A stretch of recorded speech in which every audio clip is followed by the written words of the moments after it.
اور کتنی زوجات کی آپ کی ایک وقت میں؟ 9. صحابہ کم کھاتے تھے اور اتنی بھاری بھرکم تلواریں اٹھا کے میدان جنگ میں لڑتے تھے. اچھا 3 کام جو مذہب نے بتائے ہیں وہ کر لو. سمجھدار ڈاکٹر بھی اسی کا مشورہ دیں گے انشاءاللہ. جو مذہب نے 3 کام بتائے ہیں نا صحت کے حوالے سے وہ کر لو. نمبر 1، مذہب گوشت کھانے کی آپ کو ترغیب دیتا ہے تو کھا لیا کرو. ایسا نہ ہو کچھ تحقیق بدل جائے اور بعد میں کہیں کہ جی وہ جو گوشت نہیں کھاتے ان کو ہارٹ اٹیک کا خطرہ زیادہ ہوتا ہے. ٹھیک ہے نا، ایسا نہ ہو کہ الٹا ہو جائے معاملہ. تو جو کھا رہے ہو تو اپنی ذمہ داری پہ مر جاؤ، کوئی مسئلہ نہیں ہے. تو پہلی بات گوشت نہ چھوڑو. دوسری بات آپ نے کیا کرنا ہے، ہمارے نبی صلی اللہ علیہ وسلم زیادہ کھایا کرتے تھے یا زیادہ کھانے کی ترغیب دی ہے یا بھوکا رہنے کی ترغیب دی ہے؟ کم کھانے کی نہیں، بھوکا رہنے کی. کم کھانا تو بہت کم کھانے کا مطلب کھائیں. ہمارے نبی کی جو سیرت ہے وہ ہے اے اللہ ایک وقت کھانے کو ملے تو شکر ادا کروں اور ایک وقت بھوکا رہوں میں تو صبر کروں میں. سمجھتے ہو کہ نہیں سمجھتے؟ اور آپ صلی اللہ علیہ وسلم نے فرمایا، میری امت میں، جو حدیث کا مفہوم میں اپنے الفاظ میں بیان کر رہا ہوں، آپ نے فرمایا خیر القرون قرنی ثم الذین یلونہم ثم الذین یلونہم، سب سے بہتر میرا زمانہ ہے، پھر اس کے بعد والا، پھر اس کے بعد والا. پھر آپ نے فرمایا یفش الکذب، جھوٹ پھیل جائے گا، یعنی برائی آنا شروع. اور انہی برائیوں میں آپ نے بتایا کہ جھوٹی گواہیاں، اور انہی میں آپ نے بتایا کہ لوگ زیادہ کھانا شروع کر دیں گے. یہ نہیں فرمایا کہ حرام کھانا شروع کر دیں گے، نا نا نا نا، حلال کھائیں گے مگر زیادہ. تو زیادہ کھانے کو بھی کس میں شامل کیا جا رہا ہے؟ برائی میں شامل کیا جا رہا ہے. یعنی امت اتنی بری ہو جائے گی خوب کھانا شروع کر دے گی، کھانا بہت کھائے گی. نہیں آ رہی بات میرا. تو کم کھانے کی ترغیب ہے، کم کھانے کی ترغیب ہے. اتنی ترغیبات ہے نا کم کھانے کی کہ ہمیں تو اپنے بارے میں ایسا لگتا ہے کہ یار پتہ نہیں ہمارا ہوگا کیا. یعنی اگر ہم پیغمبر صلی اللہ علیہ وسلم سے قیامت کے دن ملے اور اپنے پراٹھوں کے، ہم نے کسی نے بتا دیا کہ یہ 2 پراٹھے صبح ناشتے میں کھایا کرتے تھے، تو امید تو ہے کہ انشاءاللہ ان چیزوں پہ پکڑ نہیں ہوگی. یہ ترغیبی چیزیں، کوئی واجب حکم نہیں ہے. لیکن ہم جائیں گے کہاں؟ تو ہم بہت کھاتے ہیں بھائی، بہت کھاتے ہیں. نبی صلی اللہ علیہ وسلم کی خدمت، یہ میں ٹاپک کمپلیٹ کرتا ہوں، جب چل پڑا ہے نا اتنا ہو گیا تو اس کو مکمل. آپ نے جو بھائی موضوع دیا وہ کہاں گئے بھائی نے پرچی دی تھی؟ وہ میں اس پہ ضرور بیان، آپ جمعے کے بیان میں آتے ہیں، میں انشاءاللہ اس پہ ضرور، میرے ذہن میں پہلے سے یہ ٹاپک تھا، میں اس پہ ضرور بات کروں گا انشاءاللہ. تو خوب سمجھ لو. دیکھو نبی صلی اللہ علیہ، ابھی صحت کی بات چلی ہے نا، تو اکارڈنگ ٹو اسلام کیا کہتا ہے اس بارے میں، وہ چند چیزیں نوٹ کر لو تو وہ آپ کو زندگی پر فائدہ پہنچائیں گی.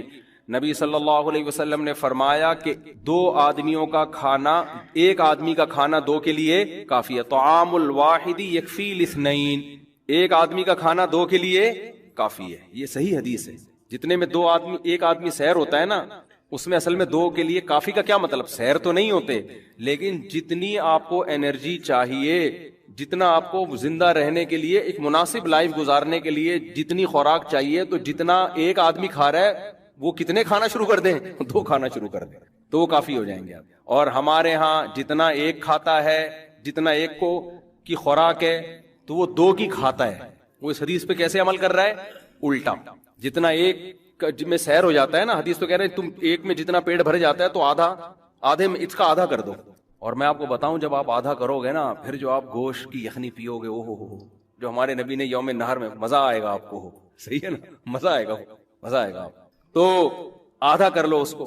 اور نبی صلی اللہ علیہ وسلم کی خدمت میں ایک کافر آیا، آپ صلی اللہ علیہ وسلم اکرام کرتے تھے چاہے مسلم ہو غیر مسلم. آپ صلی اللہ علیہ وسلم نے اس کو دودھ پلایا.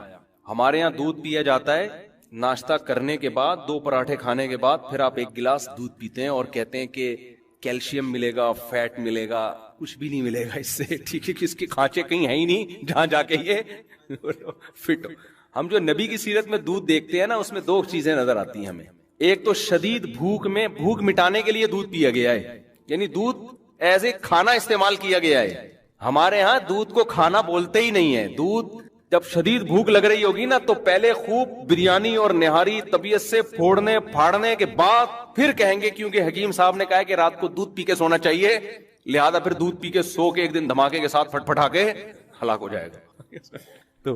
تو ہم نبی کی سیرت میں دیکھتے ہیں، غزوہ احد میں دیکھو نا، سب صحابہ کو شدید بھوک تھی، تو حضرت ابو ہریرہ رضی اللہ تعالیٰ عنہ کو نبی نے حکم دیا، یہ دودھ کا ایک پیالہ آیا ہے نا. شدید بھوک تھی صحابہ کو، 2 3 دن کے سے بھوک لگ رہی تھی، پیٹ پہ پتھر باندھے ہوئے تھے. تو آپ نے کیا فرمایا؟ حضرت ابو ہریرہ کہتے ہیں کہ ایک ہی پیالہ تھا، تو نبی صلی اللہ علیہ وسلم نے حکم دیا کہ دائیں طرف سے پلانا شروع کرو، تو کہتے ہیں میں نے سوچا کہ میں اتنا مجھے بھوک لگ رہی، میرے حصے میں تو کچھ بھی نہیں آئے گا، اللہ نے برکت اتنی رکھی تو سب نے سیر ہو کے پیا اس کو. حضرت ابو ہریرہ کے برکت دے دی اللہ نے، ایک معجزہ نبی کا ظاہر ہوا. حضرت ابو ہریرہ نے پیا، کہتے ہیں اور پیو اور پیو، سیر ہو گئے حضرت ابو ہریرہ رضی اللہ تعالیٰ عنہ. اس طرح کی اور بہت ساری ہمیں مثالیں ملتی ہیں کہ شدید بھوک میں بھوک کس سے مٹائی ہے؟ دودھ سے. پھر دودھ جزو بدن بنتا ہے اور ایسا ٹھا کر کے جا کے باڈی کو لگتا ہے نا. تو دو چیزیں نبی نے بھوک میں استعمال کیا، دوسری چیز تازہ دودھ استعمال کیا آپ صلی اللہ علیہ وسلم نے، بوائل دودھ نہیں استعمال کیا، یعنی جہاں تک ہمارے معلومات ہیں تازہ دودھ.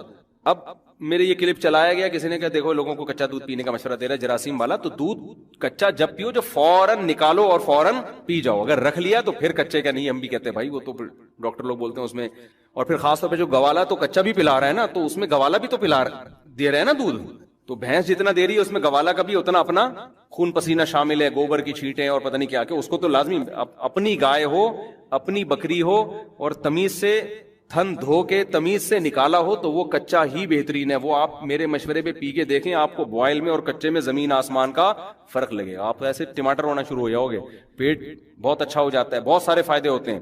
تو ہمارے نبی نے ہمیشہ دودھ حلب الشاتا، دودھ نکالا اور دودھ پیا، کچا پیا ہے. تو یہ دو چیزیں. خیر، تو میں عرض کر رہا تھا کہ کچھ لوگ آئے آپ صلی اللہ علیہ وسلم کی خدمت میں، تو ان میں غیر مسلم بھی تھا، تو آپ نے اس کا اکرام کس سے کیا؟ بھوک لگ رہی تھی سب کو تو آپ نے دودھ پلایا. انہوں نے 7 پیالے دودھ پیے ہیں اس غیر مسلم نے. پہلے کے پیالے بھی بڑے بڑے ہوتے تھے، ایک پیالہ آپ نے فرمایا اور اس نے کہا اور، دوسرا آپ نے فرمایا اور اس نے کہا اور، 7 پیالے پی گیا. 8ویں پہ اس نے کہا بس میرا پیٹ بھر گیا، سیر ہو گیا، چلا گیا، مسلمان ہو گیا. وہ نبی کے اخلاق اور آپ کی سیرت کو دیکھ کر اگلے دن دوبارہ آیا، پھر آپ نے دودھ پیش کیا، اس نے 1 پیالہ پیا، آپ نے دوبارہ پیش کیا، اس نے کہا شبعتو، میں سیر ہو گیا. نہیں یہی بات سمجھ، حالانکہ اس کو نبی نے کم کھانے کی ترغیب، اس کو تو اسلام ابھی سیکھنے کا موقع ہی نہیں ملا نا. تو ایسے موقع پہ آپ نے فرمایا الکافر یأکل فی 7 امعاء، کافر 7 آنتیں بھرتا ہے، والمؤمن یأکل فی معا واحد، مومن 1 آنت بھرتا ہے. کیا مطلب؟ مومن کی خوراک کافر سے 7 گنا کم ہوتی ہے. ان صحابی کو نہ یہ پتا تھا کہ اس کو میڈیکلی مجھے کوئی فائدہ ہوگا اس کا، یہ بھی نہیں معلوم تھا. کوئی ڈاکٹر تھے اس زمانے میں سمجھانے والے؟ نہ انہوں نے نبی سے کم کھانے کی ترغیبیں سنی تھی. کیا مطلب؟ اب حدیث کا آج لوگ کہتے ہیں کہ آج تو کافر کم کھا رہا ہے، مسلمان طبیعت سے پھوڑ رہے ہیں، تو یہ تو معاذ اللہ حدیث غلط ہو گئی. پھر تو خوب سمجھو حدیث کا منشا کیا ہے، کہ مسلمان شہوت پرست نہیں ہوتا، کافر شہوت پرست ہوتا ہے، اس کی خواہشات رکتی نہیں ہے، تبھی کھایا جائے گا کھایا جائے گا. آج جو کافر کم کھا رہے ہیں نا ان کو ڈاکٹر لے کر آئے ہیں اس پر، جبکہ مسلمان اگر کم کھاتا ہے ڈاکٹروں کے مشورے کی ضرورت نہیں ہے، اس کی ویسے ہی اللہ نے دنیا سے بے رغبتی رکھی ہے کہ بھائی کیا ہے سارا دن جگالی کرتے رہو، بس ٹھیک ہے نا، چند دیوالے ہو گئے، نیند بھی کم آتی ہے اس سے، انسان کم کھاتا ہے تو چاقو چوبند رہتا ہے. تو جتنے بھی ہمارے اکابر بزرگ گزرے ہیں ہندوستان میں، آپ دیکھ لیں ان کی خوراکیں بہت تھوڑی تھیں. کیوں تھوڑی تھی؟ بھائی وہ ان کو دین کے کام کرنے ہیں، وہ کہتے ہیں زیادہ کھاؤ تو نیند آتی ہے، تو کھاؤ اتنا نا جتنا افورڈ کر سکو. تو خواہشات سے انسان نکل جاتا ہے. تو آج جو کافر تھوڑا کھا رہے ہیں نا، وہ ڈاکٹروں کی رپورٹیں ہیں، ڈاکٹروں کے مشورے ہیں، ورنہ اگر صحت کا معاملہ نہ ہو تو پھر کافر خواہشات نفسانیہ میں زیادہ ہوتا ہے، مسلمان کم ہوتا ہے. تبھی تو دیکھ لو نا زنا کتنا زیادہ ہے وہاں پہ، وہ تھوڑی عورت کے بغیر گزارا کر سکتے ہیں. یہاں 30-35 سال عمر ہو جاتی ہے، شادی نہیں ہوتی اور گزارا بہت سے لوگ چلا رہے ہوتے ہیں. تو مسلمان میں آج بھی خواہشات نفسانیہ پہ کنٹرول دوسروں کی نسبت زیادہ ہے. بات یہ ہے کہ ان کو موٹیویشن مل رہی ہے ڈاکٹروں سے، ہمیں نہ مذہب سے مل رہی ہے اور نہ ڈاکٹروں سے مل رہی ہے. ڈاکٹر صاحب کو آپ کسی دعوت میں لے جائیں، آپ سے زیادہ ڈبل، وہ ڈاکٹر جو میرا بیان نہیں سن رہے ان کی بات کر رہا ہوں، وہ آپ سے زیادہ ڈبل، آپ جائیں وہ سگریٹ پی رہے ہوں گے، تو آدمی کہتا ہے یار جب اتنی نقصان دہ تو یہ کیوں پی رہا ہے بھائی ٹھیک ہے نا. تو اب خوب سمجھو نبی صلی اللہ علیہ وسلم نے کیا فرمایا؟ مسلمان 1 آنت بھرتا ہے اور کافر 7 آنتیں بھرتا ہے، یعنی اس میں خواہشات نفسانیہ کم ہوتی ہیں. تو آپ نے ان صحابی کو اپریشیٹ کیا کہ نہیں کیا؟ اگر یہ عمل غلط ہوتا تو آپ ان سے کہتے کہ تم جب کافر تھے تو تم نے 7 پیالے پیے تھے، تم نے اسلام قبول کر کے صرف 1 پیالہ پیا، یہ بالکل ٹھیک نہیں ہے، اس سے تمہارے جسم میں کمزوری ہو جائے گی. نہ نہ نہ، حالانکہ نبی صلی اللہ علیہ وسلم امت مسلمہ کو کمزور دیکھنا نہیں چاہتے. اگر یہ چیز کمزوری کا سبب ہوتی تو ہمارے نبی کیا فرماتے کہ کمزور مومن اللہ کو طاقتور سے زیادہ محبوب ہے، لہذا کم کھاؤ تاکہ کمزور ہو جاؤ. ہم تو یہ دیکھتے ہیں پیغمبر کی سیرت میں کہ آپ نے فرمایا المؤمن القوی احب الی اللہ من المؤمن الضعیف، کمزور مومن، طاقتور مومن اللہ کو کمزور سے زیادہ محبوب ہے. اس کا مطلب ہمارے نبی ہمیں طاقتور دیکھنا چاہتے ہیں, کمزور نہیں دیکھنا چاہتے, پھر بھی کم کھانے کی ترغیب دے رہے ہیں. تو میڈیکلی اکارڈنگ ٹو اسلام یہ پروو ہو گیا کہ کم کھانے سے طاقت زیادہ آتی ہے. یہ ثابت ہو گیا کہ نہیں ہو گیا؟ دونوں چیزوں کو اگر آپ ملاؤ. پھر اگر کوئی ڈاکٹر کہتے کہ پھوڑتے جاؤ, کہتے نہیں ہے ڈاکٹر, میں ایک مثال دے رہا ہوں. اس کا مطلب بھائی تم ہمیں وہ بات بتا رہے ہو جو اسلام کی تعلیمات کے بالکل اگینسٹ ہے. تو آپ کی تحقیق کل بدل سکتی ہے. آپ کی تحقیق کیا ہو سکتی ہے کل؟ ہمارے نبی نے کم کھایا, اور کتنی زوجات کی آپ کی ایک وقت میں 9. صحابہ کم کھاتے تھے اور اتنی بھاری بھرکم تلواریں اٹھا کے میدان جنگ میں لڑتے تھے. تو میں 2-3 باتیں بتا رہا تھا کہ پہلی بات, گوشت کو خوراک کا حصہ بناؤ. یہ ہمارے مذہب کی ترغیب ہے. ڈاکٹر کہتے ہیں اگر کوئی نارمل ہے, اگر ہاں کوئی کسی کو ہارٹ پیشنٹ بن گیا ہے, اس کو ڈاکٹر منع کر رہے ہیں, تو پھر وہ جانے ڈاکٹر جانے. اسلام تو نارمل لوگوں کی بات کر رہا ہے نا. ابے کوئی شوگر پیشنٹ بن گیا, اس کو تو کھجور بھی نقصان دے گی نا. جو پیشنٹ نہیں ہے ان کی بات کر رہا ہوں میں. دوسرا کام, بلکہ اس کو تو شہد بھی نقصان دے گا. دوسرا کام, پہلا تو گوشت ہو گیا, میں آپ کو اسلام کی روشنی میں صحت کا نسخہ بتا رہا ہوں. دوسرا کام کیا ہے؟ کم کھاؤ, پھوڑو نہیں, یعنی بھوکے رہو, سمجھتے ہو. اور تیسرا کام حدیث میں آتا ہے, اللہم انی اعوذ بک من الکسل. آپ صلی اللہ علیہ وسلم نے سستی سے پناہ مانگی. صحابہ سارے چست تھے, گھوڑے سے تیز سلمہ ابن اکوا دوڑا کرتے تھے. آپ نے ان سے یہ نہیں فرمایا کہ تمہاری رفتار اتنی تیز کیوں ہے, اتنی تیز کیوں دوڑتے ہو بھائی, کہ گھوڑا پیچھے رہ جاتا ہے تم آگے نکل جاتے ہو. بلکہ اس کو اپریشیٹ کیا گیا. صحابہ تیر اندازی سیکھ رہے ہیں, گھڑ سواری سیکھ رہے ہیں, بھاگ رہے ہیں, دوڑ رہے ہیں, اور سستی سے پناہ مانگی گئی. تو تیسری چیز کیا ہے؟ فزیکل ایکٹیویٹی, جس کو ہم آج کی اصطلاح میں کیا کہیں گے؟ Physical activity. حدیث میں آتا ہے ایک دفعہ مدینہ میں خطرہ ہوا کہ کسی نے حملہ کیا ہے. خطرہ یعنی کوئی خبر پھیلی. صحابہ کہتے ہیں آپ صلی اللہ علیہ وسلم گھوڑے کی پشت پہ بیٹھ کے اتنی رفتار کے ساتھ گئے ہیں نا دیکھنے کے لیے کہ واقعی یہ خبر صحیح ہے یا غلط ہے, اور بہت تیز رفتاری کے ساتھ آپ صلی اللہ علیہ وسلم دیکھ کر آئے. تو آج فزیکل ایکٹیویٹی کیا ہو گئی ہے؟ اب گھوڑے تو ہیں نہیں, کیا آپ گھوڑے پہ بیٹھیں, گھوڑے پہ بیٹھنے میں کتنی طاقت, پھر گھوڑا بھاگتا ہے, ہڈیاں ہلتی ہیں, گھوڑا جتنا تھکتا ہے اتنا ہی بندہ تھک جاتا ہے. پھر پیدل بھی بھاگتے تھے لوگ, چلتے بھی تھے, بھاگتے بھی, لمبے لمبے پیدل سفر ہوتے تھے. تو آج نہ جاگنگ ہے نہ واکنگ.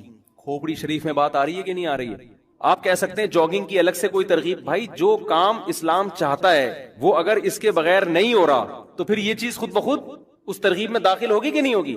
اللہ آپ کو چست دیکھنا چاہتے ہیں, سستی سے حدیث میں پناہ مانگی ہے. تو جو کام سستی کا ذریعہ اور سبب بن رہا ہے اس کام سے بھی پناہ مانگی ہوگی کہ نہیں ہوگی؟ تو یہ 3 کام ہو گئے. اور چوتھا بھی ایک ایڈ کر لو اس میں, سونے کی ترتیب. وہ میری اپنی نہیں بنی ہوئی تو میں اس لیے زیادہ نہیں اس پہ بولتا, کیونکہ ہم بھی کراچی میں ہے نا, سارا سونے جاگنے کی ترتیب کی ایسی کی تیسی ہوئی ہے.